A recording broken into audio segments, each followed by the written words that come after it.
Hello there, welcome to Talking Balearics with me, Martin Makepeace, in a very breezy Australia as we speak. Oh, here he goes. Look at him. Look at him in a Here we breezy go. Australia. Absolutely, mate, absolutely. Oh, very breezy. And I'm Richie Pryor, and I'm in, well, it's actually quite a breezy Mallorca today, actually, Bart, as well, to be honest with you. How's Australia?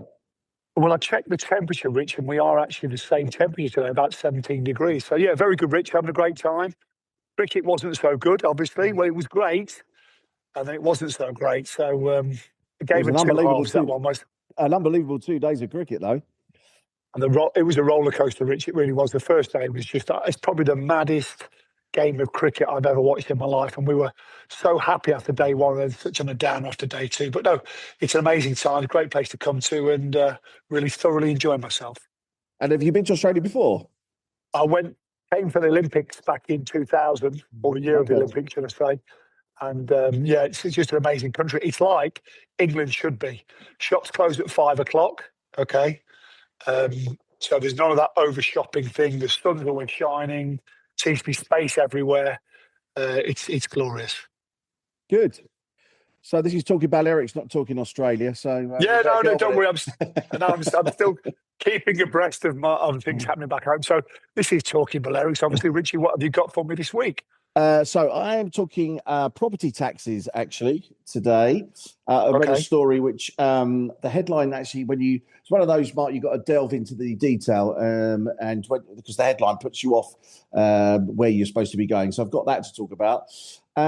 Also talking about, because I know you said this to me, and it has been something that's been in the news for the last couple of weeks, a demolition of a hotel that's very, very well known to all of us who remember the early 90s. Of our repping days. So we'll talk about that. Also talking about a pub chain that has released, it's got news that it's building a new pub that obviously to a place where you know quite well. Big news. And possibly coming to Mallorca, they're saying. And apparently Mallorca tops the list for Spain's most expensive menu del dia, I've been told. Okay. Wow. You know, I love a menu del dia, Rich. It's one of my favourite things about Spain.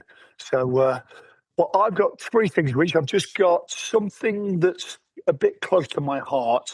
It's an area in Ibiza which I think needs rejuvenation, needs regeneration.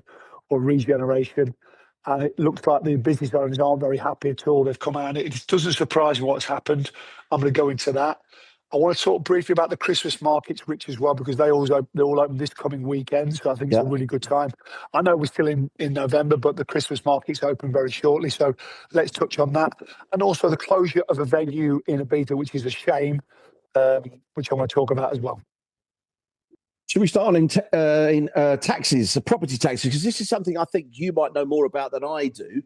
But when I saw the headline, I thought, well, that's an interesting story. Let me read it. It says, the headline was Mallorcans selling their properties to foreigners, and financial gain is at the sole reason. So when you go into it, obviously, you know, when somebody comes along and offers a lot of money for a property, most Mallorcans, or whoever we are, it doesn't have to be Mallorcans to buy it, you know, you're going to probably sell it if you want to sell it, of course. Yeah. But the story goes on to say that inheritance could be the cause. Property prices are so high that when heirs inherit a house, they have no choice but to sell because they don't have the financial means to buy the other part. So, and I'm thinking about this. I'm thinking, I'm not quite sure this works because I delved into inheritance tax in Spain and particularly the Balearics because it does vary from region to region, and it also varies on how close a family member you are as well. Yeah. And in most cases, well, particularly in the Balearics anyway, the liability is 100% deduction applied to inheritance tax liability, effectively eliminating the tax burden for the groups that are closest. You know, if you're a son, a daughter, or a grandchild, or something like that, then you are pretty much exempt from paying inheritance tax. But when you delve into the detail of this actual story, this is more to do with parents that have split up. And they then want to sell the property because they no longer live, or one of the spouses no longer lives at the property. They want to sell up. Yeah. But the children, who obviously, whether the mother or the father wants to say that the children can't afford the other half of the property, meaning that then the property has to get sold. That's what the story is. Well, if you didn't know, Rich, when the PP became leaders of the last Balearic Parliament, they changed heritage tax to 0%. There you So go. if you're close relatives now, like father, son, whatever, I don't know the intricacies of the divorce and the dynamic there. I've got to tell you, but straight inheritance tax now in the Balearics is 0%. Okay, they ran on that ticket and they got elected on that ticket. So if you're gonna pass something on to your children, now's a good time to do it. Yeah, and also, well, basically what they're saying is, I mean, I don't think this is an inheritance tax story, actually. This is why I'm a bit confused, because what they're saying is Right. obviously if a spouse, if they break up, then one of the spouses obviously wants the money out of the property. And it's the Yeah. children that obviously that could get the house, but they can't afford to buy one half of the house because the property prices are so high. Does that make sense? That's It how kind it of. comes. What you do is, I've done this a couple of times, and I come from I split with my partner, and we did things with our children as well. What happens is there's no money changes hands on these kind of things, yeah. So you put a value down, and you can put the catastral value of the property down, but you've got to be careful. You don't put too low because obviously that's not good, and you don't want to put too high either. So you pay minimal taxes, Rich, but I've got to say, every which way you turn the Balearics, there's taxes to pay. And, That's true. I got caught out. Actually, I did and I didn't. I got very lucky, Rich. Listen to this story. The week before I was due to sign things with my ex-partner, the law changed in my favour. So before it was only married people, but then it went to court. They passed a judgment, and basically it was because I was never married, or we were never married. It changed in my favour that it was kind of common law wives and common law husbands could have the same benefits as well. So I got very lucky. That never happens to me, Rich, ever. But on this one occasion, it did do. At the moment, inheritance tax in the Balearics is 0, but if you're not careful, then there's always something to pay. Okay, what you got? Cala de Bou, Rich. Do you know what Cala de Bou is? If I said to you, Cala de Bou, do you know what it is? Nope. It's actually San Antonio Bay. Okay, now Okay. you've got the big Bay of Portmanny, you've got San Antonio one side, you've got Cala de Bou the other side. So technically, it's not San Antonio, it's San Jose, but we affectionately call it Cala de Bou. Now, I've got to tell you, Rich, it's not in very good repair. They did this plan of excellence many, many years ago, and it's not very good. There's lots of buildings falling down. There's a big there used to be a theme park there called the Gorilla Park, which it was hippie stalls and things like that. That's fallen into disrepair as well. It looks horrendous. And basically, the property owners and the business owners have had enough. It's not before time, Rich, either. They've gone to San Jose town hall and said, "Come on, sort it out. We need to clear it up." Also, a major bugbear of mine, Rich. Remember those 2 young girls who got knocked over? One tragically died not so long ago. I don't know if you can remember, but I mentioned the Paseo. There's been due to build a paseo all the way from San Antonio, all the way to San Jose, all the way to the end of Port de Torrent, Cala de Bou. It's been mooted now for 15 years, but it's been held up by red tape for so long. They just don't seem to get its act together. Now, the bugbear I've got, because I've got a place in Cala de Bou, is that Playa Bossa, which is in San Jose, has gone really up like that with Ushuaia and High. You've got San Jordi in San Jose, which seems to have gone up. San Jose town centre itself is absolutely spotlessly clean. It's beautiful. But Cala de Bou, Rich, it seems to have really fallen by the wayside. It just needs some TLC. And the local government really need to start thinking about that as well. So it's got great bars there. It's got like plastic. It's got the Irish Bay. You've got some lovely hotels. You've got the Amari. You've got the Inside. You've got some beautiful 4-star hotels. You've got the new one called the top of my road. I can't remember what it's called, but it's Paradiso, Grand Paradiso. It's got some super hotels. What they're saying now is you're building these 4-star hotels, luxury hotels, but the surrounding area isn't very nice whatsoever. So the business owners are petitioning the town hall, and I've got to say it needs doing. We're on about this a lot, Rich, aren't we? About the regeneration of San Antonio, Magaluf, Calvia Beach, what it's called. Cala de Bou is right in the mix. People call it San Antonio Bay. That's because it's right opposite San Antonio, but it's not. It's San Jose. And this is the problem. And it really needs some TLC, Rich. And it's quite urgent now as well. Yeah, because obviously San Antonio has had an uplift as well, hasn't it? With the walkway all the way from San Antonio down to what is it, Sunset Strip, isn't it? Yeah. So you would think that maybe that they're looking at other things to do. Hopefully, I don't know, Rich. I think it's one of the main tourist centres on the island, but they just seem to have let it go out of control. I mean, you've got some unscrupulous owners there who don't really care either. There's always those around, isn't there? But at the end of the day, they just need to. They changed it to one way. It doesn't really work.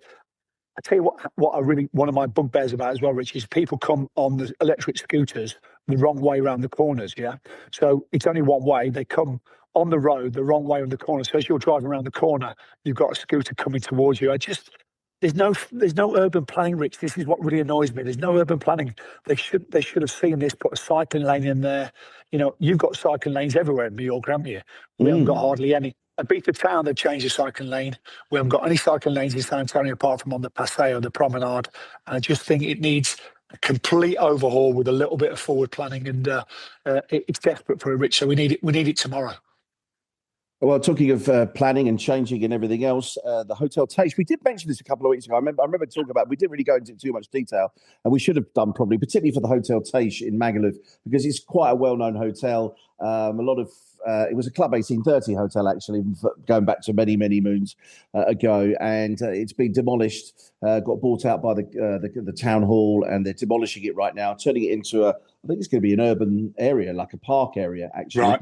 Okay. You've still got your Prince William, which is underneath it, which is still going to be there, although at the moment it's closed. And opposite is EastEnders, of course, the bar that many people will know and remember. That's still there. So it's interesting that they're obviously, rather than just putting another hotel into place, they're not. They're regenerating it and turning it into a park and parking area, I think. Very similar to San Antonio, because in San Antonio, where they did the urban art with Acuda San Miguel, they bought one big building there and they flattened it, and all of a sudden, Rich, is open the whole area up. And where before you felt hemmed in, now the whole area is open, and they've done a really good job. So you don't know how much they paid for that hotel, do you, Rich, out of interest? Yes, I do. It was, give me a second, 4.3 million. Right, okay, it's a lot of money just to flatten it as well. Right, okay. But Rich, don't you think they should be doing this more often? That that we've got the tourist tax, we've got our taxes there in general. I think if it's any rundown area, they should be buying this area, flatten it, and make it into local parks or just local communal areas, because that's what it needs. Well, listen, Mark, we always go on about this. We've talked about the first line, second line, particularly now the third and the fourth line. There are a lot of old shops or locales, as we call them here, that are up for rent or just, probably won't get used ever again, to be perfectly honest. It could be turned into, regenerated and turned into, as you mentioned a few weeks ago, housing or just knocked down and turned into, a nice area or whatever. And I think... Yep. Well, listen, if looks like they're thinking of doing things like this, so hopefully that's what's going to come, a regeneration. And I remember when I talked to the mayor the other week, he did say that obviously the Punta Ballena was going to get a bit of a spruce up, as was Gay Blanc as well, which is just off the third line actually. So so it looks like they are sort of moving back out, and as I say, let's look at those places, whether we can regenerate them into housing for people or generate them into open spaces. I think they need to be investing the money wisely, but I think this is a really, really, really good thing to do. I mean, the Taste looked like it was falling down. It was a bit of an eyesore at the end of the day, wasn't it? So get rid of it and let's do something nice for the people there. Yeah, Jimmy from the Taste has moved out apparently. Is he really? I hope he's not still there. Is the Prince William still open, Rich? No, the Prince William's closed for the minute, just while they do the knocking down. Okay. But it will reopen obviously once all the building work has stopped. Many good nights having the Prince William over the years. I've stayed in the Taste many times as well. So Emilio and Jimmy are very good friends of mine. Yeah. They are good lads. Are you ready for Christmas yet, Rich? Well, to be honest with you, it's funny. This week, I've done a couple of Christmas stories because I don't know if you know, there are 3 Christmas tracks already in the top 40. Don't know if you I didn't know that. Well, I didn't know that. Can you name the 3 tracks that are in the top 40, Mark? Well, if I was to, You'll get as a 2 guess, out of 3, I'm sure. I would say it's last Christmas. I would say was one. Number 19. Do they know his Christmas is one? Maybe. No, no, No. Merry Christmas, everyone. no. Slade, go on. Tell me the other two. Come on, Mariah Carey, mate. Come on, you have Mariah Carey. Of course, yeah. Yeah, she's in All at 22. all I want for Christmas is you. Yeah, go on. And a song that always gets in, and I don't know why, but it always gets in. It's in at number 38. Is "Rocking Around the Christmas Tree" by Brenda Lee. I think it is Brenda Lee. Yeah. That's it. So three songs in the charts. It's an old. Are the charts still there, Rich? Because we follow the official charts, so they are still there. And also, we're having a debate this week. So when do we actually start playing Christmas songs? On the radio. Normally, it's the 1st of December for us. Yeah, it's got to be. It's got to be the 1st of December. It's got to be the 1st of December. We're sort of having this debate whether we can actually go on Friday, because Friday obviously is leading into Christmas. And there was a report also that says that when do you start decorating your tree or your house or whatever? I mean, at the end of the day, it's everybody's own personal choice, isn't it? Really, at the end of the day, but most people are saying that it should be this coming weekend. It's 4 weeks from Advent, basically. So it's 4 weeks to Christmas. So it should be this coming Sunday when you should be decorating your tree. No, I've got a confession to make, Rich. I'm a bit of a Christmas Grinch, I've got to tell you, because I don't really do Christmas, but I've got friends of mine who absolutely love Christmas, all about it, and I get it. But I'm a big believer: 12 days before, 12 days after. Simple as that. Christmas tree up, Christmas tree down.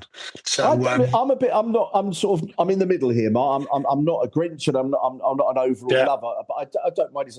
I love the fact that families get together at Christmas time, which is normally for me and my wife the only time we really properly get to see our families back in the UK. And we're only going for a few days this year. So, I like the time of year. Do you know what I mean? It'd be nice to spend, because we're spending it here in Palma this year. So it'd be different for us. Obviously, we did that in pandemic times, but we've not actually done it, when it's been our own choice. So it could be quite interesting. I've got a bit of a dilemma, Rich, which I think our listeners should help me with, because I was due to stay in Australia for the Melbourne test, which is on Boxing Day. But both my boys are going to be in Ibiza on their own, so I'm feeling guilty. So I might have. I know. So I might have to. I know, mate. I know.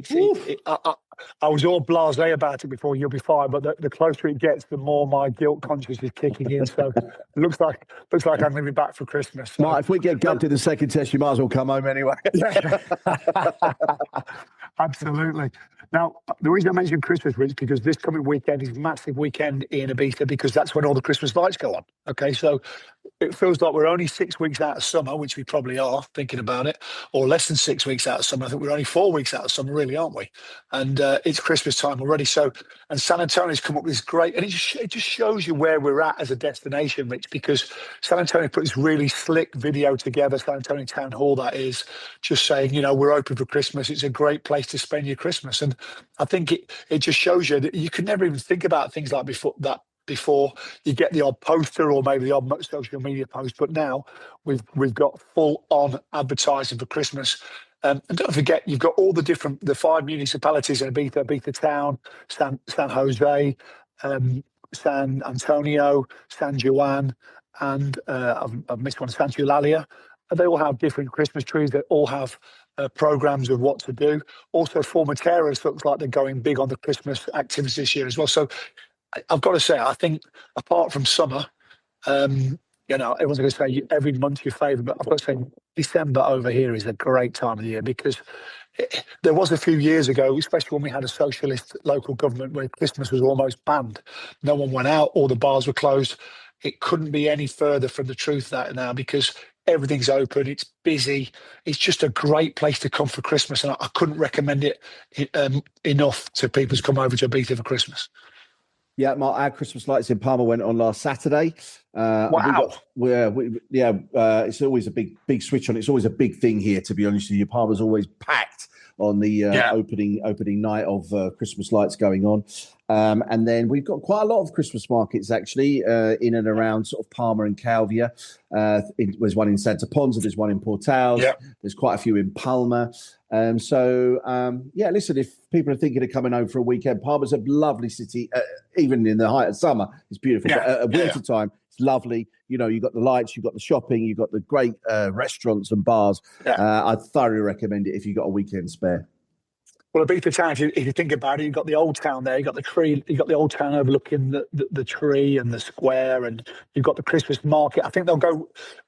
There's a bit of a thing, Rich, between Ibiza Town and San Antonio because Ibiza Town used to be the place to go, but now obviously San Antonio is a place to go because we've got this amazing Christmas market in San Antonio, which I did a podcast about, by the way, which is the Christmas market. So I've got a feeling that all the other municipalities are going to really up their game this year. So it's going to be interesting to see. But Christmas in Ibiza, fantastic.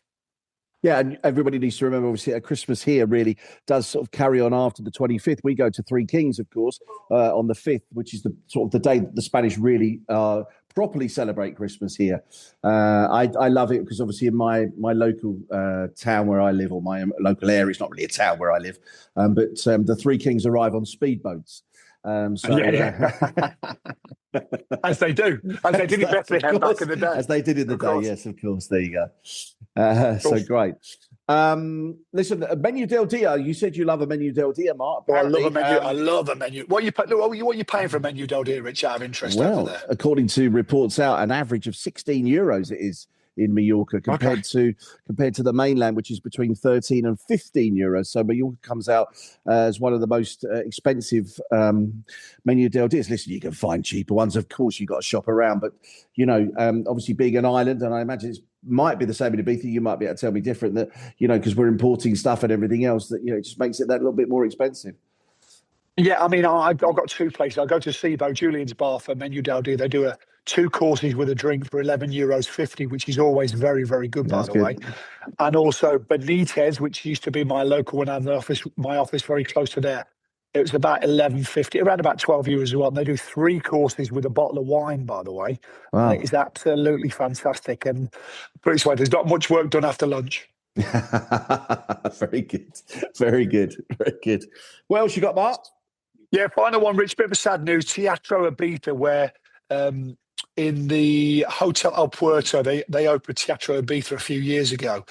And it's a home of live music, fantastic venue, lots of live music. They have had most people on the island. They've just announced it's going to close, which is a shame. Now, unfortunately, they got hit by the storm. The storm a few weeks ago, got hit by that. They haven't recovered. I think the market switched a little bit as well. So it's a locals bar. I mean, in winter, it's really busy. Saturday night, they've got some fantastic live bands there. These kind of quartets or quintets, rock music.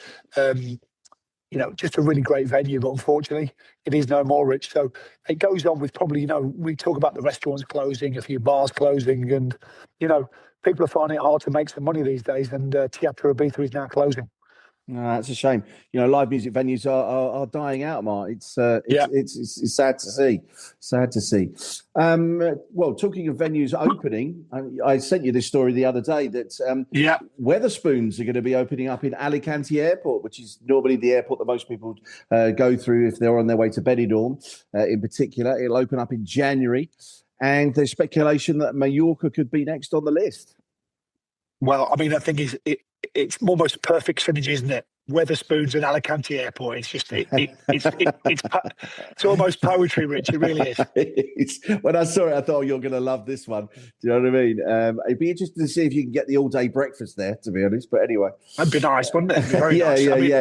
And I think it's only right that Mallorca should be next because you're the next kind of chavviest place, aren't you? So it's only joking. Only joking. Well, only joking. Listen, the only other thing I'd be interested to see is the pricing, of course, as well, because most pubs and airports charge in extortionate amounts of money, but Wetherspoons are well known for their sort of cheaper drinks, as it were. Yeah, they are. No, but I think it'd be good though, Rich. I mean, it won't be cheap. Nothing in the airport's cheap because don't forget, Aena charge a tax on everything you sell in the airport. Aena, the airport operators, they charge you a tax. I've had dealings with Aena before, and it's not nice, Rich. It really is. They only care about making money. Aena do.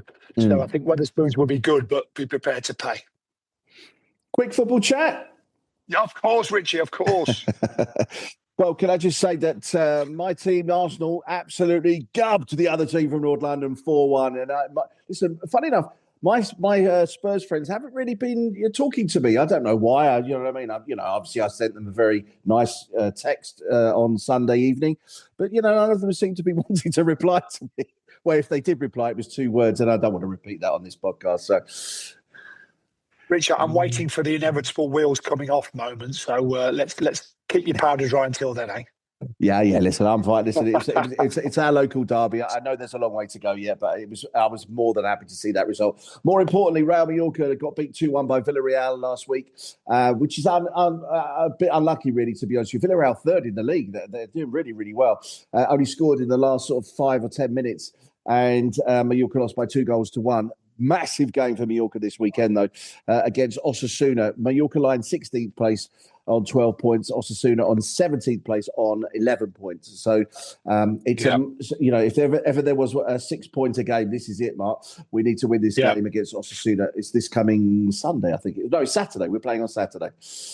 UD beat a lot, drew 1-1 this weekend, and they're in 15th place, which no wonder the manager got the sack. They're in 15th place at the moment, which is just one above the relegation zone. Now, let me just say this. If UD Ibiza were to get relegated, it would be a disaster for local football. So, it's really important they stay in that third tier, which is the third tier of Spanish football, because there you've got a chance to go to La Liga, and it's really important. So they need to pull the fingers out, mate, and get on with it. And in my boys' league, Mark, what a great result for Udi Mahon. We should mention Menorcan football because that doesn't get much of a play out for most places. But Udi Mahon beat Atletico Baleares 2 goals, who are the leaders of our league. Everybody seems to be beating each other. My boys' team lost 3-0 to Playas de Calvia, who are now top of the league. This is La Liga, of course, Juvenil Nacional. Which is the second biggest league over here in the Balearics. So let's see what happens. Port Bayne is in 2 weeks. The big one, mate. The big countdown for that, isn't it? So the big countdown as well. I'm just looking to see how Port. I think, So, we the last game we beat. Let's have a look. Port Manny. It's 1-1 versus Arta, which is up your way, isn't it, Arta? Yeah, well, no, Arta's north of the island. Tough place to go. North, actually, we got beat there. We got beat there 1-0. Not an easy place to go, Arta. Yeah, we got 69th minute equaliser, so we'll take that, mate. 1 point, 1 point on the road. Win your home matches, 1 point on the road. Arta, you're like this. Arta is one of the pueblos where the whole town comes out to watch the football team play, no matter what age group it is. And the bar is open morning, noon, and night. So you can imagine the atmosphere when you play around about 6 o'clock in the evening. I've been to some of those grounds, Rich, and sometimes you're quite lucky to get out and get alive. All off at Kempton could be how I describe it. Great, although I love it. I think it's great fun. Yeah, it's great fun. But good fun. Listen, enjoy Australia. Thank you, mate. We'll do. I'm here for another couple of weeks, obviously, till the second test, and then we'll play by ear. But great. But always good to talk about Balearics, even though I'm not there. Have a good time, Mark. Take care. Cheers, Richie. Speak to you soon. Bye, mate.